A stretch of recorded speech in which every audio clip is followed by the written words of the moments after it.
আৰ্য বিদ্যাপীঠ মহাবিদ্যালয় খেলপথাৰত মহাবিদ্যালয় আছুগোটৰ উদ্যোগত বাৰ্তালাপ এক সাংস্কৃতিক সন্ধিয়া শীৰ্ষক অনুষ্ঠান।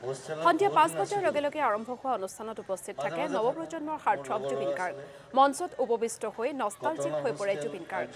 কৰে অতীতকালৰ আৰ্য বিবৰুৱা কটন হোষ্টেলৰ স্মৃতিৰাজিৰ কথা।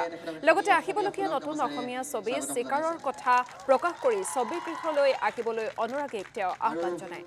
অম্লানজ্যোতি বৰুৱাই এটি ফুলৰ ধুপাই তেখেতক আদৰণি জনাইছে। ৰাজ্যত মই আগতে আহি থাকোঁ, মোৰ লগৰ আছিলে ইয়াত হোষ্টেলত। চ' তেওঁলোকৰ কাৰণে মোৰ সদায় মৰম থাকিব, সদায় শুভকামনা থাকিব। যদিও মই মই বি বৰুৱাৰ, কিন্তু আৰ্যৰ প্ৰতি মোৰ সদায় এটা মৰম আছে। আৰু ইয়াত মই ৰোৱা গছ আছে বহুত। এতিয়া কোনে কেনেকৈ ৰাখিছে মই নাজানো, কিন্তু মই এবাৰ আহি ইয়াত মই গছ ৰুইছিলোঁ ইয়াত, মোৰ এইটো মনত আছে আৰ্যত। চ' সকলোকে মৰম জনাইছোঁ, ভালকৈ থাকক।